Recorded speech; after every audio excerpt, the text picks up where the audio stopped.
Le monde est confronté à une crise démographique qui a provoqué un certain choc. Il y a quelques décennies à peine, la grande crainte était la surpopulation et l'impact qu'elle aurait sur les ressources et les systèmes naturels de la planète. Aujourd'hui, de nombreuses économies majeures dans le monde sont confrontées à un problème exactement inverse. Le taux de natalité dans la plupart des pays, en particulier dans les pays avancés, n'ont cessé de baisser et nous sommes aujourd'hui bien en dessous du taux de remplacement, ce qui signifie que sans l'immigration des quelques régions qui ont encore des enfants, nos pays commenceront à décroître. De nombreux économistes, en particulier, sont extrêmement inquiets des conséquences que cela pourrait avoir sur les systèmes qui dépendent d'un nombre croissant de personnes produisant un nombre croissant de biens et de services pour une économie en croissance. L'inquiétude est telle que de nombreux gouvernements dans le monde envisagent désormais de payer les gens pour qu'ils aient des enfants afin d'inverser, ou à tout le moins, de ralentir le problème, ou expérimentent activement cette solution. Ces politiques coûteront des milliers de milliards de dollars et remodèleront l'économie mondiale, mais elles ont déjà été expérimentées et sont responsables de certains des problèmes économiques les plus graves que connaît le monde aujourd'hui. Même des mises en œuvre très légères de ces systèmes visant à influencer les taux de natalité, comme les crédits d'impôt pour enfants qui sont actuellement au centre du débat sur la politique économique, peuvent avoir de profondes répercussions sur les économies, et ce n'est souvent que des décennies plus tard que l'on se rend pleinement compte de ces répercussions. Le remède peut être pire que la maladie, mais il est également important de comprendre pourquoi la diminution de la population est apparemment un problème si important. Pour aborder correctement ce qui pourrait être l'un des outils économiques les plus dangereux de l'arsenal, nous devons, comme toujours, répondre à quelques questions importantes. Pourquoi les populations diminuent-elles? Pourquoi est-ce un problème? Et enfin, pourquoi le fait de payer les gens pour qu'ils aient des enfants est-il une si mauvaise solution à ce problème? Au début des années 2000, un grand nombre de personnes, des humoristes aux politiciens, faisaient des blagues sur l'augmentation de la population dans le monde entier, généralement fondées sur la croyance que la Terre et l'économie pliaient sous le poids de la consommation. Mais bien que ces questions ne soient pas entièrement fausses, les hypothèses et les plaisanteries reposaient sur une vérité partielle. La population mondiale augmente, mais cela n'a pas grand-chose à voir avec la reproduction. Selon l'ONU, la population mondiale dépassera les 10 milliards d'habitants au cours des 34 prochaines années. Et à ce pic, contrairement à ce que beaucoup supposaient, elle commencera à décliner. En fait, la plupart des gens ont négligé des éléments tels que l'augmentation progressive de l'espérance de vie, alimentée par les progrès de la nutrition, de l'hygiène, de la médecine et des soins de santé, tout en ignorant l'indicateur clé, le taux de croissance, la seule mesure qui compte lorsqu'il s'agit de prédire la population d'un pays et son impact futur sur l'économie. La dernière fois que le taux de croissance de la population a atteint un niveau record, c'était dans les années 1960 où il était de 2% par an. Aujourd'hui, il est inférieur à 1%, et la plupart des analystes de la croissance prévoient qu'il passera sous la barre des 0,1% dans moins d'un siècle. Deux facteurs majeurs ont amené même le commun des mortels à prêter attention à ces chiffres, le vieillissement de la population et le faible taux de fécondité, ce dernier étant le plus facile à influencer sans prendre de mesures draconiennes. Seule une poignée de pays font l'objet d'une grande attention en ce qui concerne le vieillissement de leur population, mais il s'agit en réalité d'un problème très répandu, dont beaucoup ne sont distancés que de quelques points de pourcentage par ceux qui sont sous les feux de la rampe. En 2022, World Population Prospects a souligné que les personnes âgées de 65 ans et plus connaissent une croissance exponentielle, bien plus rapide que les jeunes démographes, passant de 10% de la population mondiale à 16% au cours des 25 prochaines années. En d'autres termes, les personnes âgées de 65 ans et plus seront environ 2 fois plus nombreuses que les enfants de moins de 5 ans. Bien entendu, le vieillissement de la population n'est pas nécessairement un problème. Le fait qu'un plus grand nombre de personnes vieillissent est sans doute l'un des résultats les plus précieux qu'une économie puisse produire. De plus, cela ouvre la voie à une nouvelle main-d'œuvre qui reprend le flambeau avec la force d'accomplir des tâches physiques difficiles, et à des idées nouvelles apportées par les progrès de l'éducation, qui sont grandement facilités par la présence d'une vaste population de personnes âgées possédant des décennies d'expertise technique et une bonne vieille expérience de la vie. Mais ce transfert ne fonctionne que s'il y a suffisamment de personnes pour assumer la charge de travail de leurs prédécesseurs, et c'est ce qui rend la stagnation du taux de croissance si inquiétante. Pour que la situation reste stable, il faudrait que chaque femme ait en moyenne un peu plus de 2 enfants pour tenir compte de la mortalité précoce, qui est heureusement faible dans les économies avancées de nos jours et qui diminue rapidement dans le monde entier, mais qui existe toujours. Le taux de remplacement se situe donc normalement autour de 2,1 à 2,3 naissances par femme. Pourtant, dans les grandes économies comme les États-Unis, ce nombre d'or a fluctué tout au long des années 70 et à la fin de la décennie, il est passé sous la barre des 2 et ne s'est jamais rétabli depuis. La cause de cette faible fécondité dans la plupart des pays remonte à la révolution industrielle, lorsque le niveau de vie a commencé à changer. Par exemple, lorsque le Royaume-Uni a commencé à s'industrialiser au 19e siècle, le revenu annuel par personne a augmenté presque 8 fois plus vite qu'au siècle précédent. La baisse de la mortalité, associée à une augmentation constante des taux de natalité, a entraîné un boom démographique qui ne s'est pas ralenti pendant 100 ans. Après une transition démographique presque identique dans des pays similaires, les historiens ont constaté que le Royaume-Uni s'est concentré sur la rétention du capital pour améliorer la qualité de vie de leur famille, où la fécondité a finalement rattrapé la mortalité à des niveaux assez bas. Bien entendu, cette évolution est due à l'urbanisation généralisée. Les fermes ont été remplacées par des villes densément peuplées et plus proches des machines, ce qui a permis d'améliorer considérablement la production. Avec une dépendance accrue à l'égard de la vie urbaine, pour sa capacité à générer de la richesse économique, les gens ont eu de plus en plus de mal à élever le nombre d'enfants, ce qui a conduit à des taux de croissance plus faibles. Pour un agriculteur qui vit là où il travaille, l'éducation des enfants est beaucoup plus facile.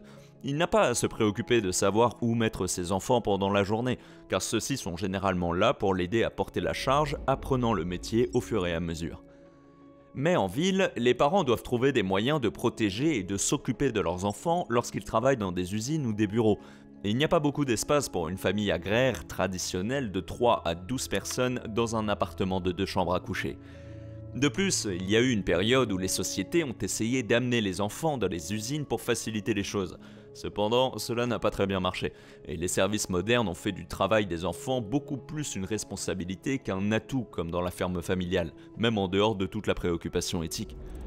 Ce changement de mode de vie s'est accompagné d'un changement culturel. Les femmes sont plus nombreuses que jamais à entrer sur le marché du travail, et nombre d'entre elles ne sont pas en mesure d'élever des enfants comme elles le faisaient il y a 50 ans à peine. Les contraceptifs modernes facilitent également la planification familiale. De plus, de nombreuses personnes hésitent à se mettre en couple ou refusent carrément de sortir avec quelqu'un d'autre. Lorsque les gens se mettent en couple, il existe un certain nombre de tendances sociales aux États-Unis, comme les DINK, Dual Income No Kids, où une grande partie des 43% de ménages sans enfants refusent d'avoir des enfants pour se concentrer sur leur carrière ou sur d'autres préférences personnelles. Cette tendance ne fait que s'accentuer à mesure que les pays se développent. Les normes socio-économiques évoluant avec le temps, les enfants ressemblent de plus en plus à une obligation coûteuse, plutôt qu'à une nécessité limite, surtout pour ceux qui espèrent conserver leur niveau de vie actuel. Un certain nombre de personnes, notamment des milliardaires et des influenceurs fortunés, soutiennent que le fait d'avoir autant d'enfants que possible est un sacrifice qui en vaut la peine, affirmant que le pari financier fait partie de ce qui est nécessaire pour empêcher l'humanité de s'effondrer sur elle-même, allant même jusqu'à dire que refuser d'avoir des enfants est égoïste. Cependant, cela ne tient pas compte, du moins en partie, de la réalité. Tout est beaucoup trop cher dans la plupart des pays qui font face à la crise démographique actuelle. Il est amusant de penser que tout le monde peut se reproduire pour échapper à un fardeau économique croissant, mais lorsque la plupart des salaires dans le monde ne suivent pas la forte augmentation du coût de la vie, le fardeau individuel immédiat que représente le fait d'avoir des enfants est beaucoup plus lourd que le fardeau futur théorique partagé d'une population en déclin. Quoi qu'il en soit, la crise démographique est un problème majeur pour les générations futures.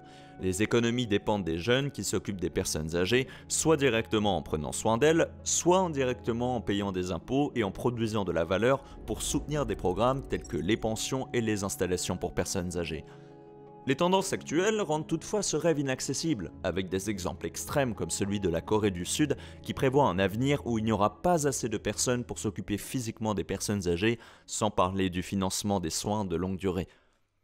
Il y a aussi la question de savoir comment une diminution de la population peut affecter d'autres aspects de l'économie. Avec des ménages plus petits désireux d'offrir à leurs quelques enfants une meilleure qualité de vie, le fossé entre les riches et les pauvres risque de se creuser bien plus que la dynamique actuelle ne l'a déjà fait. Il fut un temps où la richesse s'était répartie entre un grand nombre d'enfants, mais lorsque les parents n'ont qu'un seul enfant et beaucoup de biens, cet enfant devient soudain 2 fois plus riche que ses parents, ce qui favorise l'inégalité entre les générations. On l'a déjà vu avec la tristement célèbre politique de l'enfant unique en Chine, qui n'a peut-être duré que 37 ans, mais qui a eu pour conséquence, selon les données d'enquête auprès des ménages, de réduire de moitié la mobilité intergénérationnelle des revenus. Les communautés agricoles rurales ont été largement exemptées de cette politique et l'écart de richesse persiste entre ces groupes, même si l'on tient compte de l'écart attendu entre les centres urbains et ruraux, et même dans un pays qui n'a eu que quelques décennies pour construire une richesse générationnelle. Mais au-delà de la Chine et des problèmes à court terme, certains économistes affirment que cette éventuelle baisse de la population n'est pas un problème, et qu'elle pourrait même être une bonne chose en réduisant la pression sur les ressources. À l'heure actuelle, les gens consomment plus qu'ils ne l'ont jamais fait dans l'histoire de l'humanité, avec une croissance mondiale moyenne de plus de 300% au cours des 50 dernières années. Nombreux sont ceux qui affirment qu'il y a suffisamment de place pour tout le monde, mais il existe de nombreux risques croissants liés à une économie incapable de répondre aux besoins matériels d'une population en pleine croissance. Une solution possible au problème de la croissance, si la population continue à diminuer, pourrait être l'automatisation pour remplacer la main-d'œuvre qui quitte le marché du travail, ce qui, théoriquement, pourrait contribuer à un déclin maîtrisé. Peut-être qu'au moment où je prendrai ma retraite, l'IA sera tellement performante qu'elle pourra faire des recherches et créer des vidéos YouTube mieux que moi, et peut-être que l'automatisation générale fera la même chose pour les emplois qui sont réellement importants. La philosophie opposée, mais tout aussi optimiste, est celle d'un avenir avec des trillions d'êtres humains répartis sur de multiples planètes. Bien sûr, il est impossible de prédire la direction que prendra la technologie, mais ce type d'avenir présente ses propres avantages, comme la redondance et le fait qu'une population plus nombreuse signifie plus d'innovation de la part d'un plus grand nombre de personnes résolvant plus de grands problèmes. Personne ne peut prédire l'avenir, donc il ne s'agit pour l'instant que d'une expérience de pensée amusante. Ce qui importe maintenant, ce sont les solutions réalisables pour faire face à la crise du taux de croissance. Jusqu'à présent, personne n'a proposé de solution un tant soit peu efficace, si ce n'est la mise en place de politiques souvent intrusives et non durables. Intervenir directement sur la démographie a toujours eu des conséquences inattendues considérables. Même l'inverse, la politique de l'enfant unique en Chine s'est avérée être un désastre, surtout parce que, culturellement, elle donnait la priorité aux hommes.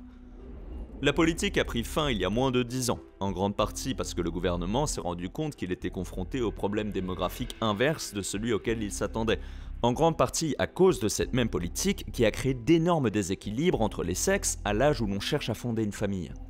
Cela a créé un paysage presque dystopique, où des hommes de tous âges se pressent devant les portes pour se disputer les faveurs d'une femme inquiète, fréquentent les marchés du mariage et lorsqu'ils estiment que tout espoir est perdu, paient pour des partenaires IA ou de faux mannequins juste pour vivre une certaine forme d'intimité. Afin d'éviter que ce cauchemar ne s'étende, des régions chinoises ont récemment annoncé des politiques d'aide à la parentalité, offrant des paiements uniques pouvant atteindre 30 000 yuan, soit environ 4 147 $ américains. Et c'est là que le chevauchement avec la Chine et de nombreux autres pays commence à apparaître.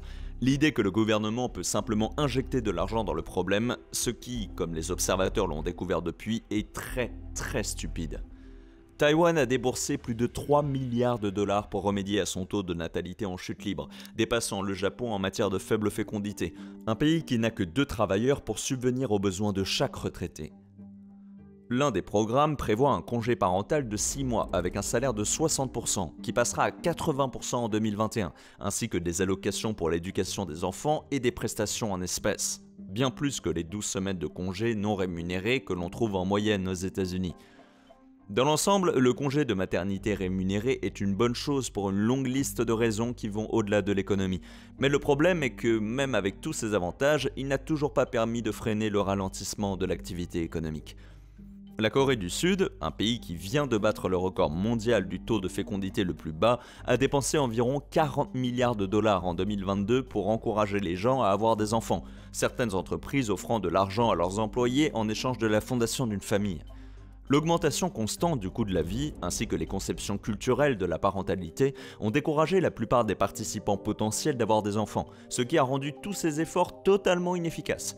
Il y a même des discussions où les gouvernements envisagent l'introduction d'une importante prime à la naissance, souvent bien au-delà du niveau que de nombreux pays versent déjà, ou même, ce qui est plus controversé, d'une taxe sur l'absence d'enfants. C'est ce qu'a fait l'Union soviétique pour encourager la croissance démographique pendant presque toute son histoire. Et le fait que la fécondité ait chuté après la chute de l'Union soviétique et le démantèlement subséquent des politiques fiscales soviétiques est souvent cité comme preuve de l'efficacité de ces incitations. L'idée est que les gens font des sacrifices pour élever une famille pour le bien du pays et que leurs camarades sans enfants devraient également faire des sacrifices, mais d'une manière différente. Cette hypothèse pose évidemment de nombreux problèmes, dont le moindre n'est pas que les immenses difficultés financières rencontrées par des gens après la chute de l'URSS avaient probablement plus à voir avec la baisse des taux de natalité qu'avec un impôt supplémentaire qui, en réalité, n'avait que très peu d'impact sur les ménages de l'Union soviétique. Le fait est que payer les gens pour qu'ils aient des enfants n'a jamais fonctionné, et il existe de nombreux exemples montrant que l'ingérence directe a été au mieux un fardeau économique, au pire un désastre. De nombreux pays dépensent des sommes considérables pour éteindre l'incendie avec des incitations à la garde d'enfants, alors qu'aucune d'entre elles ne produit réellement les résultats escomptés. Les gens ne vont tout simplement pas avoir d'enfants dans le climat actuel, et cela est dû en grande partie à l'évolution de la culture au fil du temps. Mais pour beaucoup, il s'agit plus d'une préoccupation économique que d'un mode de vie. Beaucoup de ceux qui prennent la décision de ne pas avoir d'enfants comprennent que ces méthodes rapides ne sont rien de plus qu'un pansement. Elles n'encouragent qu'à fonder une famille et non à la soutenir. Mais il y a des solutions. Dans des pays comme les États-Unis, il faut environ 1/4 million pour élever un enfant jusqu'au début de l'âge adulte, un demi-million si les parents veulent les envoyer à l'université à leurs frais. L'argent serait plus utile s'il permettait de lever des obstacles tels que l'accessibilité au logement, les frais de garde d'enfants et les coûts liés à la naissance d'un enfant. Les politiques du lieu de travail qui permettent aux familles de concilier plus facilement leur carrière et leur vie de famille réduisent également ces obstacles. De cette manière, les personnes qui envisagent réellement d'avoir des enfants ne seront pas effrayées par la charge financière. Et les personnes qui ont déjà une charge financière ne seront pas tentées de faire des enfants pour gagner de l'argent. Il n'y a pas de réponse claire à la question de savoir si le déclin de la population sera positif ou négatif dans un avenir lointain. Des ajustements radicaux devront être faits quel que soit le résultat. Cela dit, si les pays confrontés à ce déclin jugent nécessaire de stimuler la croissance, ne serait-ce qu'un peu, pour maintenir la population actuelle en état, ce ne sont pas les primes à la naissance ou les taxes sur les enfants qui constitueront le bon moyen d'action. Au lieu d'aider artificiellement les gens à surmonter les obstacles financiers bien réels que représente le fait d'avoir des enfants dans une économie moderne, il est beaucoup plus productif de s'attaquer à ces obstacles. Nous avons beaucoup parlé de la Corée du Sud dans cette vidéo, car c'est le pays qui subira en premier les effets réels de cette poussée démographique, étant donné qu'il est actuellement en tête du classement mondial. Il va sans dire qu'un grand nombre d'économistes très inquiets observent la situation de très près. Nous avons réalisé une vidéo complète sur l'impact de la crise sur l'économie de ce pays et vous devriez pouvoir cliquer sur cette vidéo. Merci d'avoir regardé la vidéo jusqu'au bout. Ciao!